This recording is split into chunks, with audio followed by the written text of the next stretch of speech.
तो मैंने उपनिषद को भी कह दिया कि नहीं, और वेदों को भी कह दिया नहीं, और बाइबल को भी कह दिया नहीं, और बुद्ध को और महावीर को भी कह दिया नहीं। निश्चित ही इनको नहीं कहना कोई आसान काम नहीं था, कठिन काम था। इनको नहीं करना अपने ही प्राणों के हिस्सों को अपने से अलग करना है। ये सब हमारे भीतर इस तरह समा गए हैं। इनसे ही तो हमारा चित्त निर्मित हुआ है। इन्होंने ही तो इंटेन रखी हैं हमारे चित्त की, और इनको इनकार करना और इनको इनकार करने में बड़ा खतरा है। क्योंकि इनको जब तुम बिल्कुल इनकार कर दोगे तो तुम्हारे पास पकड़ने को कोई सहारा भी न रह जाएगा। तुम बिल्कुल बेसहारे हो जाओगे, बिल्कुल असहाय। अथाह सागर है और नौकाएं सब इनकार कर चुके। लगेगा अब डूबे तब डूबे। वैसी ही दशा कई वर्षों तक मेरी रही कि अब डूबा तब डूबा। मेरे अध्यापक समझते थे कि मैं विक्षिप्त हो गया हूं या होने के करीब हूं, क्योंकि मेरे अध्यापकों से भी विश्वविद्यालय में यही उपद्रव था। किसी बात पर मैं राजी नहीं हो सकता था, छोटी मोटी बात पर राजी नहीं हो सकता था, बड़ी बातों की तो बात ही छोड़ दो। नकार मेरा ऐसा था कि हर छोटी बात पर था, हर बात पर था। मेरे शिक्षक मुझसे थक गए थे, मुझे विश्वविद्यालयों से निकाल दिया गया। मुझे कोई नया विश्वविद्यालय जगह देने को राजी नहीं था। कारण यह था कि मैं लोगों को अड़चन दे रहा था। मैं खुद तो पागल जैसी हालत में था, उनको भी पागल किए दे रहा था। ऐसे सवाल मैं पूछता था जिनके कि उत्तर वे बेचारे देते भी तो कहां से देते। आज मैं जानता हूं कि वे देते भी तो कहां से देते। जैसे मैंने अपने एक प्रोफेसर को पूछा कि आप जिंदा हैं, इसका प्रमाण क्या है? वे अपने चारों तरफ देखने लगे, क्या प्रमाण? और वे प्रमाण दे भी नहीं सकते थे, क्योंकि वे वेदांत पढ़ाते थे। जगत माया है, तो क्या पता तुम भी माया हो। मैंने उनसे कहा, यह हो सकता है मैं एक सपना देख रहा हूं कि तुम पढ़ा रहे हो और कोई ना हो वहां। तुम भी हो सकता है सपना देख रहे हो कि मैं यहां पढ़ रहा हूं और कोई भी ना हो यहां। उन्होंने कहा कि हो सकता है। तो मैंने कहा, तुम भी घर जाओ, मैं भी घर जाऊं, क्यों सिर पचा रहे हो? सब माया है और तुम माया समझाते हो, और घंटा बजता है और सीधे क्लास में आ जाते हो। पहले सोचा करें कि घंटा जो बज रहा है सच में बज रहा है, इसका कोई प्रमाण है? और घंटा बजता है फिर, और एकदम तुम बंद कर देते हो। तुम मानते हो घंटे में, और तुम कह रहे हो जगत माया है। निषेध कर करके मैं उस जगह पहुंच गया जहां बिल्कुल विक्षिप्तता जैसी अवस्था हो जाए। उस विक्षिप्तता से गुजरना ही होता है, वह विक्षिप्तता अनिवार्य है। मैं उसी को त्याग कहता हूं, तपश्चर्या कहता हूं। धूनी लगाकर बैठ गए, यह कोई तपश्चर्या नहीं है। राख मल ली शरीर पर, यह कोई तपश्चर्या नहीं है। सच तो यह है कि ठंड लग रही हो तो राख मल कर बैठ जाओ, ठंड नहीं लगेगी। राख जो है वह सारे तुम्हारे रों को बंद कर देती है। जहां से हवा अंदर जाती है तो वे जो राख लपेटे बैठे रहते हैं ठंड के दिनों में, तुम यह मत समझना कि तपश्चर्या कर रहे हैं। वे कंबल ओढ़े हैं। कंबल में से भी हवा चली जाए, राख में से हवा भी नहीं जा सकती, क्योंकि तुम श्वास से ही हवा नहीं लेते हो। तुम्हारा रोआ रोआ हवा ले रहा है, करोड़ों रोए हवा ले रहे हैं। राख से बढ़िया कोई चीज नहीं है। खूब खोजा, जिनके ज्ञान चक्षु खुल गए थे उन्होंने राख लपेट कर बैठ गए। लोगों को लगता है कि आहा कैसा त्याग किया, कपड़े न लगते, महात्यागी। और वे सिर्फ एक साधारण से वैज्ञानिक सिद्धांत का उपयोग कर रहे हैं कि रों को बंद कर दिया। वैज्ञानिक कहते हैं कि अगर तुम्हारी श्वास चलती रहे, नाक खुली रहे और सारे रों को बिल्कुल कोलतार से बंद कर दिया जाए तो तुम 3 घंटे में मर जाओगे। 3 घंटे से ज्यादा जिंदा नहीं रह सकते। इतना जरूरी है श्वास का भीतर जाना सारे अंगों से। तुम्हारा एक एक कोष्ठ शरीर का श्वास चाहता है, ऑक्सीजन चाहता है। कोई कांटों पर लेटा हुआ है, तुम सोचते हो यह तपश्चर्या है, तो तुम जरा एक छोटा सा प्रयोग करना। अपने बच्चे को कहना कि सुई ले ले और मेरी पीठ के पीछे खड़ा हो जा। अभी सर्दी के दिन है, धूप में बैठ जाना और कहना कि मेरी पीठ पर जगह जगह सुई चुभा, और तुम चकित होओगे। तुम्हारी पीठ पर ऐसे बहुत से स्थान हैं जहां बच्चा सुई चुभाएगा और तुमको पता ही नहीं चलेगा। तुम्हारी पूरी पीठ संवेदनशील नहीं है। कुछ स्थानों पर पता चलेगा, कुछ पर पता ही नहीं चलेगा। जिन जिन स्थानों पर सुई के चुभने का पता ही नहीं चलता, बस उसी ढंग से कांटों की सेज बनाई जाती है। वह थोड़ी सी कुशलता की बात है, थोड़े अभ्यास की बात है, ढंग से लेटने की बात है कि बस कांटे वहां छुएं पीठ को जहां चुभन पता ही नहीं चलती। वहां कोई तंतु ही नहीं है जिससे चुभन तुम तक पहुंच सके। फिर धीरे धीरे अभ्यास हो जाता है। मजे से लेटे रहो कांटों की शैया पर और लोग समझेंगे कि क्या गजब की साधना कर रहे हो, और तुम केवल एक सीधे से शारीरिक नियम का उपयोग कर रहे हो। ये कोई तपश्चर्याएं नहीं है, न ही उपवास कोई तपश्चर्या है। अफ्रीका में बहुत से कबीले हैं जो दिन में एक ही बार भोजन करते हैं, 24 घंटे में एक ही बार। जब उनको पहली दफा पता चला कि दुनिया में और लोग 2 बार करते हैं, कुछ लोग 3 बार, और अमेरिकी हैं जो 5 बार, और 5 बार के बीच बीच में जो फ्रिज तक जाते हैं उसकी कोई गिनती ही नहीं। तो उनको भरोसा ही नहीं आया, मगर उन्होंने कभी यह नहीं सोचा कि वे कोई त्याग कर रहे हैं कि एक ही बार भोजन कर रहे हैं। शरीर के समायोजन की क्षमता इतनी है कि तुम एक बार भोजन करो तो वह धीरे धीरे एक ही बार में उतना भोजन लेने लगता है जितना 24 घंटे के लिए जरूरी है। इसीलिए जो लोग एक बार भोजन करेंगे उनकी तोंदें बड़ी हो जाएंगी। तुम जैन मुनियों को देखो, जैन मुनियों की तोंद तो होनी ही नहीं चाहिए। जैन मुनि और तोंद का संबंध ही नहीं होना चाहिए, क्योंकि जैन मुनि तो बेचारा उपवास करता है, लंबे उपवास करता है, 2-2, 3-3 दिन के, फिर 15-15 दिन के भी उपवास करता है। मगर उसकी तोंद क्यों बढ़ जाती है? क्योंकि जब वह 2-3 दिन के बाद भोजन करता है तो फिर डटकर ही करता है। तुम देखोगे कि जहां अकाल पड़ जाता है वहां बच्चों के पेट बड़े हो जाते हैं। फोटोएं तुमने अखबारों में देखी होंगी। क्यों अकाल पड़ा है, बच्चों के पेट बड़े क्यों हैं? इसीलिए कि जब मिल जाता है तब वे इतना कर जाते हैं जितना कि 2, 4, 8 दिन के लिए जरूरी है, नहीं तो जिएंगे कैसे? जैसे जैसे कोई देश समृद्ध होता जाता है वैसे वैसे उस देश में तोंद कम होती जाती है। जब भोजन ठीक से उपलब्ध होने लगता है तो तोंद समाप्त हो जाती है, अपने आप समाप्त हो जाती है, क्योंकि उसकी कोई ज़रूरत नहीं है। जब ज़रूरत होगी तब भोजन कर लेंगे। और आदमी शाकाहारी है, आदमी की जो पेट की व्यवस्था है वह बताती है कि वह शाकाहारी है। उसकी जो अंतड़ियां हैं पेट की वह बताती हैं कि वह शाकाहारी है, क्योंकि मांसाहारी जानवरों के पेट की अंतड़ी छोटी होती है और शाकाहारी जानवरों के पेट की अंतड़ियां बहुत बड़ी होती हैं। मनुष्य के पेट की अंतड़ियां बहुत बड़ी हैं, कई फीट लंबी हैं, गुडरी मार कर बैठी हैं, क्योंकि मांस तो पचा हुआ भोजन है, वह दूसरे ने पचा लिया तब तो मांस बना, इसलिए छोटी अंतड़ी काफी है। सिंह के पेट की अंतड़ी बहुत छोटी होती है, इसलिए सिंह 24 घंटे में एक ही बार भोजन करता है, कर ही नहीं सकता 2 बार करना भी चाहे तो। उसकी अंतड़ी में जगह नहीं होती और एक ही बार का भोजन पर्याप्त हो जाता है, क्योंकि पचा हुआ है, उसको पचाने का काम खुद भी नहीं करना पड़ता है।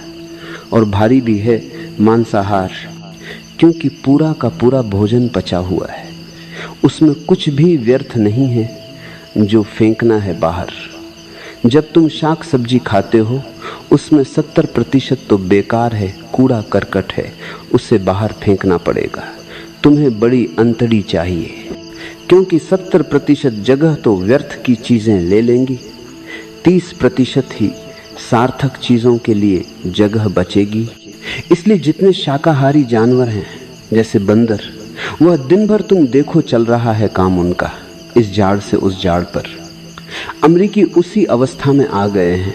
सुबह सुबह ब्रेकफास्ट, फास्ट किया ही नहीं है, और ब्रेकफास्ट, अजीब आदमी है लेकिन वे उसको फास्ट कहते हैं।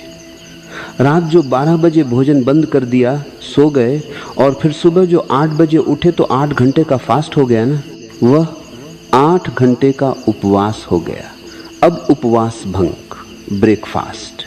फिर दिन भर यह प्रक्रिया चलती है। 12 बजे रात तक शरीर के समायोजन की व्यवस्थाएं हैं। जितना समृद्ध देश होगा उतनी ही तोंदें कम होंगी, जितना गरीब देश होगा उतनी ही तोंदें ज्यादा होगी। और साधु सन्यासियों की तोंदों का तो कहना ही क्या। तुमने मुक्तानंद के गुरु नित्यानंद की तोंद देखी? अगर नहीं देखी तो दुनिया का 10वां चमत्कार नहीं देखा। तो तुम्हारा जीवन अका रथ है, तस्वीर में ही देख लेना, मगर नित्यानंद की तोंद जरूर देख लेना। तोंदें तो बहुत हुई, मगर नित्यानंद, कोई उनका मुकाबला नहीं कर सकता। साधारणतः आदमी की तोंद होती है, नित्यानंद को देखकर लगता है तोंद को आदमी है। और नित्यानंद बड़े उपवासी हैं। उपवास करोगे, यह होने वाला है, यह स्वाभाविक है, ये कोई तपश्चर्याएं नहीं है।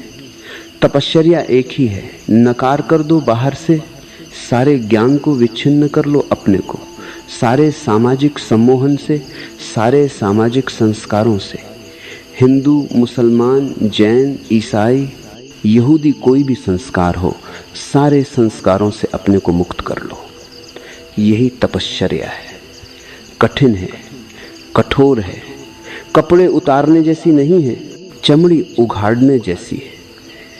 और जब तुम सारे संस्कारों से नकार कर दोगे, तब तुम्हारे भीतर एक ऐसा महाशून्य घिरेगा कि तुम घबराओगे कि मौत आई, कि अब मरा, पकड़ने को कुछ भी नहीं रहा, कोई सहारा न रहा। और जब तुम पूरे बेसहारा हो जाते हो तभी परमात्मा का सहारा मिलता है। जब तक तुम खुद ही अपना सहारा पकड़े हुए हो तो तब तक परमात्मा का सहारा नहीं मिलता।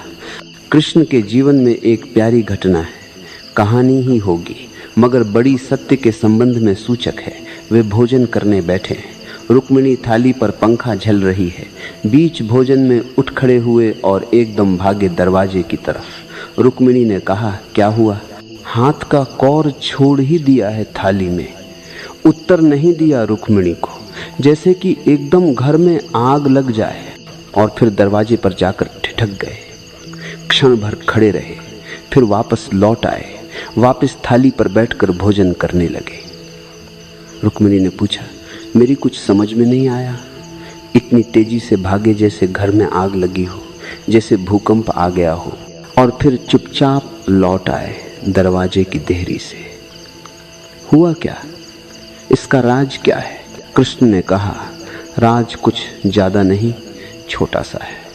मेरा एक भक्त एक रास्ते से गुजर रहा है, लोग उसको पत्थर मार रहे हैं, उसके माथे से लहू की धार बह रही है, मगर वह है कि अपना इकतारा बजाए ही जा रहा है, उसी मस्ती में जिसमें पहले बजा रहा था जब लोग पत्थर नहीं मार रहे थे।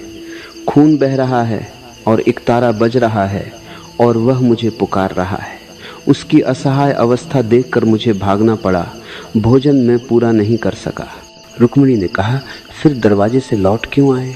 उन्होंने कहा कि जब तक मैं दरवाजे पर पहुंचा, उसने अपना इकतारा तो एक तरफ फेंक दिया है और पत्थर उठा लिए।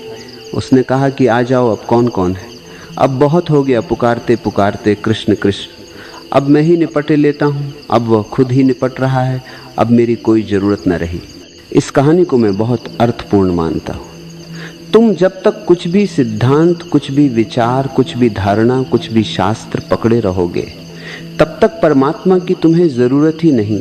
तुम खुद ही काफ़ी समझदार हो, उसकी समझ प्रवेश पा सके, इतना स्थान भी तुम में नहीं है। जब तुम अपनी सारी समझ को हटाकर रख दोगे और तुम कहोगे मैं ना कुछ हूँ, शून्य हूँ, मुझे कुछ भी पता नहीं है, नकार वहीं ले आता है जहाँ अपने अज्ञान का पता चलता है, और ज्ञान बिल्कुल नहीं बचता है। घनी अमावस की रात हो जाती है, गहन अंधकार छा जाता है, लेकिन जितना गहन अंधकार है उतनी ही सुबह करीब है। और जब तुम बिल्कुल बेसहारा हो तब उसका हाथ उतरेगा और तुम्हें सहारा देगा। जब तुमने सब नावें छोड़ दी तब वह स्वयं तुम्हारी नाव बन जाता है, स्वयं तुम्हारा माझी बन जाता है। मैंने किसी से कोई प्रेरणा नहीं ली है। पढ़ा मैंने सबको इनकारा, और कोई उपाय भी न था। जिसको मैं नहीं जानता उसे मैंने कभी स्वीकार नहीं किया। जो मेरा अनुभव नहीं है उसे मैं क्यों स्वीकार करूं। मैंने कभी विश्वास पर अपने जीवन की भित्ति नहीं रखी। संदेह मेरी प्रक्रिया रही, और तुम जानकर चकित होगे कि संदेह करते करते मैं परम श्रद्धा को पहुंचा। संदेह ने रास्ता साफ कर दिया, संदेह सीढ़ी बन गया। संदेह ने काट दिया जाल सब व्यर्थ के विश्वासों का। और जब हृदय बिल्कुल शून्य हो जाता है तो इस प्रकृति का एक नियम है कि यह शून्य को तत्क्षण भर देती है। जहाँ भी शून्य होता है वहीं भरने पहुँच जाती है। अगर बाहर का शून्य हो तो भी भर दिया जाता है, अगर भीतर का शून्य हो तो भी भर दिया जाता है। भीतर का शून्य परम चैतन्य से भर जाता है। प्रेरणा किसी से लेना मत, अगर परमात्मा को चाहते हो तो। हाँ, जिस दिन मिल जाएगा परमात्मा उस दिन तो तुम्हें कहना ही होगा। जिन्होंने जाना है उन्हें स्वीकृति देनी ही होगी। इसलिए बहुतों को मेरे जीवन में बड़ा विरोधाभास दिखाई पड़ता है। जिन्होंने मेरे प्राथमिक जीवन को देखा है और अब मेरे वचनों को सुनते हैं, उनको बड़ी हैरानी होती है। वे कहते हैं, आप इन्हीं बातों को तो इनकार करते थे। इन्हीं को इनकार करता था क्योंकि ये बातें मेरी नहीं थी। और वे कहते हैं, अब आप इन्हीं बातों को स्वीकार करते हैं। निश्चित, क्योंकि अब ये बातें मेरी हैं। मैंने बुद्ध को इनकार किया था, बुद्ध को इनकार किया था, अब मैं बुद्ध को स्वीकार करता हूँ। मैंने रामकृष्ण को इनकार किया था, अब रामकृष्ण को स्वीकार करता हूँ। मैंने उपनिषद, कुरान सबको इनकार किया था, अब मैं स्वीकार करता हूँ। लेकिन यह स्वीकृति मेरे अपने अनुभव से आ रही है। मैं अब गवाह हूँ। ये मेरे प्रेरणा स्रोत नहीं है, मैं इनका गवाह हूँ। और अंततः तुमने पूछा है कि स्वामी विवेकानंद भारत के दूसरे कृष्ण थे। परमात्मा कभी दो व्यक्ति एक जैसे बनाता नहीं, वह उसकी आदत नहीं, वह उसका स्वभाव ही नहीं। व्यक्तियों की तो बात छोड़ दो, तुम दो पत्ते भी एक जैसे नहीं खोज सकते सारी पृथ्वी पर। दो कंकड़ भी एक जैसे नहीं खोज सकते। परमात्मा पुनरुक्ति करता ही नहीं। परमात्मा मौलिक सर्जक है, सृष्टा है, हमेशा अनूठा बनाता है। कृष्ण को बना चुका एक बार, अब दोबारा किस लिए बनाना? परमात्मा कोई फोर्ड की कार बनाने वाली कंपनी तो नहीं है कि बनाते गए फोर्ड, लाइन पर लाइन लगाते गए, एक सी फोर्ड कारों की कतारें लग गईं। परमात्मा मौलिक है, कृष्ण एक बार पर्याप्त है। दोबारा जरूरत भी क्या है? और कृष्ण दोबारा हो भी कैसे सकते हैं? क्योंकि जिस परिस्थिति में कृष्ण थे वह परिस्थिति दोबारा नहीं होती। अगर दोबारा कृष्ण को लाना हो तो पूरी परिस्थिति को पुनः लाना पड़े। फिर बनाओ कौरव, फिर बनाओ पांडव, फिर द्रौपदी का चीर हरण करवाओ, बहुत झंझटें होंगी। फिर दुर्योधन बनाओ, फिर चले जुआ, फिर सजे महाभारत, मगर बड़ी गड़बड़े हो जाएंगी क्योंकि दुर्योधन भी इस बीच काफी कुशल हो गया होगा। और महाभारत अब अगर हो तो कोई बचेगा? अणुबम और हाइड्रोजन बम हमारे हाथ में है, और इतने कि एक एक आदमी को कम से कम 7-7 बार मारा जा सकता है। ये पूरी पृथ्वी 7 बार नष्ट की जा सकती है। वह तो ठीक था, उन दिनों युद्ध एक बात थी, आज युद्ध बात और है। और उस परिस्थिति को तुम लौटा ही नहीं सकते। उस परिस्थिति को लौटाने के लिए तो इंच इंच फिर पुरानी कथा दोहरानी पड़ेगी, और ये हो नहीं सकता। कृष्ण कैसे पैदा हो जाएंगे दोबारा? और क्या तुम्हें कृष्ण जैसा दिखाई पड़ा विवेकानंद में? न तो बांसुरी दिखाई पड़ती, न मोर मुकुट। जरा 16,000 सखियों की तो कल्पना करो, 16 भी नहीं दिखाई पड़ती। 16,000 की तो बात और है। एक बेचारी भगिनी निवेदिता, उसको भी रामकृष्ण आश्रम के अधिकारियों ने आश्रम में प्रवेश नहीं करने दिया। वह भी आश्रम के बाहर रही, क्योंकि सन्यासी को यह शोभा देता है कि एक स्त्री को आश्रम में ले आए। और विवेकानंद जैसा कमजोर आदमी, अरे कम से कम इतना करना था कि जाकर सिस्टर निवेदिता के साथ बाहर ही रहने लगते। वह भी हिम्मत न कर सके। और कृष्ण की 16,000 रानियों में पक्का ख्याल रखना, विवाहित तो एक रुक्मिणी ही थी, बाकी तो दूसरों की विवाहिताएं थीं। जिसकी मिली ले भाग्य।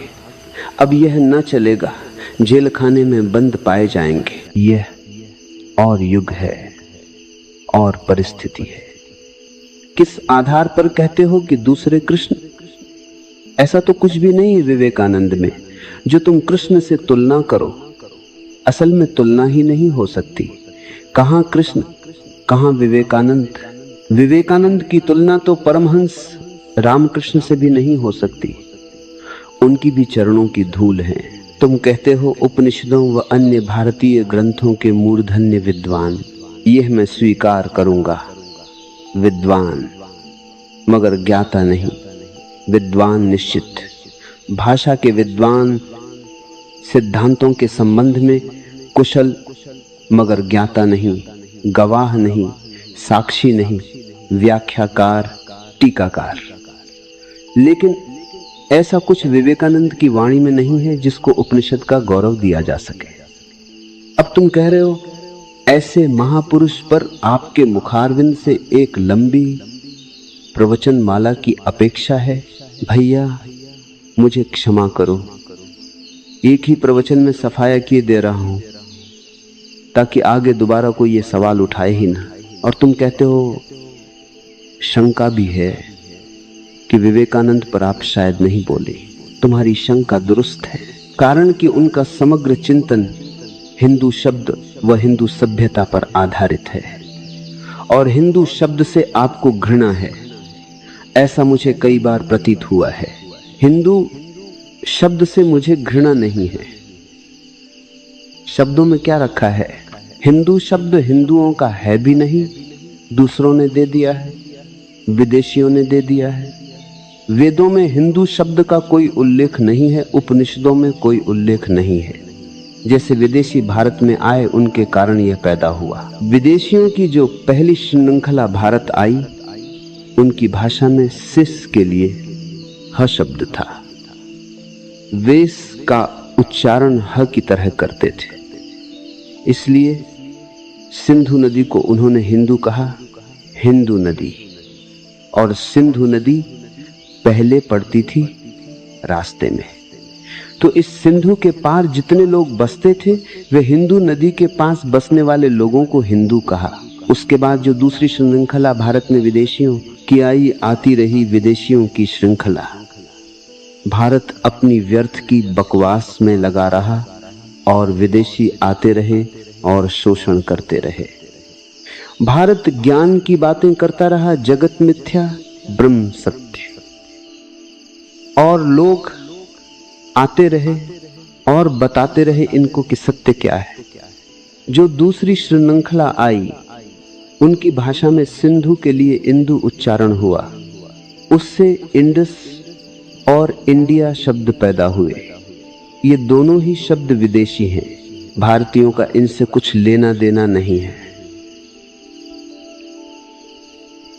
लेकिन फिर इन शब्दों को भारतीयों ने पक लिया, ये उनके प्रतीक बन गए।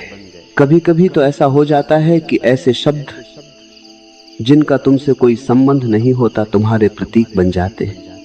इतना ही नहीं, ऐसे शब्द भी जो तुम्हारे लिए शुरू में गालियों की तरह उपयोग किए जाते हैं, वे भी तुम्हारे लिए बड़े समादृत हो जाते हैं। ऐसा ही एक शब्द है बाबू। बाबू जगजीवन राम, बाबूजी कहो तो वे एकदम खिल जाते हैं। लेकिन बाबू शब्द गाली है, किसी से भूल कर मत कहना। अंग्रेजों ने शुरू किया क्योंकि बंगाली मछली डट कर खाते हैं, और पहली दफे अंग्रेज बंगालियों के संपर्क में आए। कलकत्ता उनकी पहली राजधानी थी, इसलिए बंगाली बाबू सबसे ज्यादा बाबू है बाकी किसी और बाबू से। जैसे तुम पंजाबी बाबू कहो, जंचता नहीं, जंचता ही नहीं, पंजाबी और बाबू बात जंचती ही नहीं। बंगाली बाबू एकदम तालमेल बैठता है। उसका कारण यह है कि सबसे पहले बंगाली के लिए ही बाबू शब्द का उपयोग हुआ। बंगाली और बाबू न हो ये हो ही नहीं सकता। अंग्रेज बाबू कहते थे। बाबू का अर्थ होता है बदबू सहित, जिससे बांस आती है। बाबू, वह मछलियां खाओगे तो बदबू आएगी। अब जग्गू भैया को कोई कह देता है बाबूजी आहा, सोचते हैं बड़ी ऊंची बात कही जा रही है। कहने वाले को भी पता नहीं, सुनने वाले को भी पता नहीं कि गाली दी जा रही है। शब्दों की भी बड़ी यात्राएं होती हैं, लंबी यात्राएं होती हैं। शब्द भी कभी कभी ऊंचा या देखते हैं।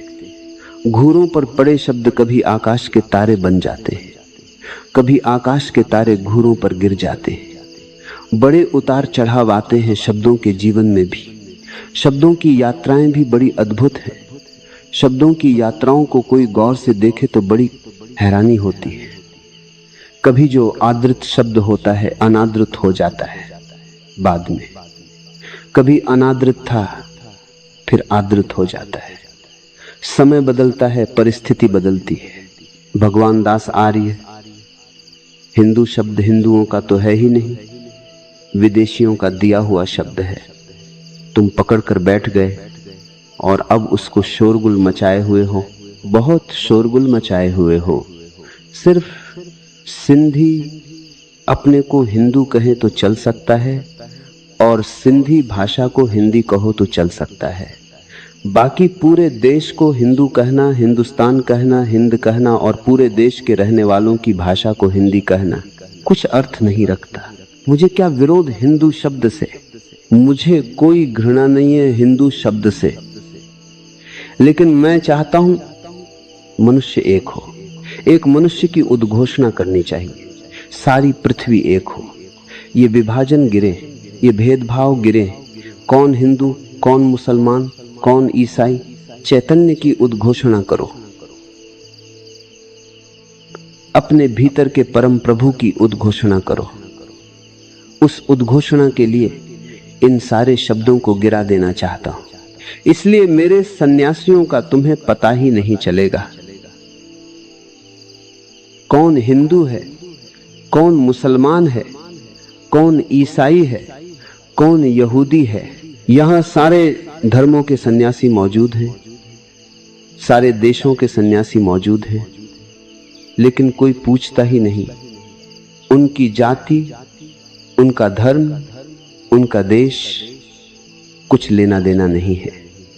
हम तो एक ही बात पूछते हैं, ध्यान। बाकी सब बातें गौण, बाकी सब बातें व्यर्थ। और अंततः तुम कहते हो विशेष प्रार्थना है कि स्वामी विवेकानंद के मौलिक विचारों पर। एक तरफ तो कहते हो कि वे भारतीय ग्रंथों, उपनिषदों इत्यादि के मूर्धन्य विद्वान थे, और दूसरी तरफ कहते हो मौलिक विचार। क्या खाक मौलिक विचार होंगे? विद्वानों के कहीं मौलिक विचार होते हैं? मौलिक विचार तो बुद्धों के होते हैं, विद्वानों के नहीं होते। विद्वानों के विचार तो सब उद्धार होते हैं। उपनिषद बोलता उनसे, गीता बोलती उनसे, वे खुद नहीं बोलते। वे तो सब ग्रामोफोन रिकॉर्ड हैं। HMV हिज मास्टर्स वॉइस, वह देखा ना, चौंगे के सामने कौन बैठा रहता है? वही मूर्धन्य विद्वान, यानी वही HMV ने भी खूब प्रतीक चुना है। वह मूर्धन्य विद्वान का सार आ गया उसमें। ग्रामोफोन रिकॉर्ड दोहरा दिया उपनिषद और मूर्धन्य विद्वान हो गए। तोतों की तरह हैं ये लोग। इन तोतों का कोई मूल्य नहीं है। तोता कितना ही राम राम जपे, क्या मूल्य है? तोता कितना ही भजन करे, माला फेरे, क्या अर्थ? उसके भीतर तो कुछ नहीं होता, बस राम राम शब्द की तो गुहार लगा देता है, क्योंकि तुमने सिखा दिया राम राम, तो राम राम दोहराता है। सब सिखावन की बात है। विवेकानंद के मैंने सारे वक्तव्य देखे हैं, मुझे तो कोई एक वक्तव्य भी मौलिक नहीं दिखाई पड़ा। इसलिए मैं असमर्थ हूं उनके मौलिक विचारों पर शुभ्र, सात्विक और सच्चाईपूर्ण नवनीत का प्रसाद प्रदान करने में। मौलिक विचार ही नहीं, क्या खाक करूं? उसमें कुछ है नहीं, जान नहीं, प्राण नहीं। मौलिक का अर्थ समझते हो? जो मूल से आए। और मूल कहां है? मूल तुम्हारे भीतर है, तुम्हारे प्राणों के प्राण में छिपा पड़ा है। तुम्हारे अंतरतम का नाम मूल है। वहां से जो उठे वह मौलिक, उपनिषद से आए, वेद से आए, वह कैसे मौलिक?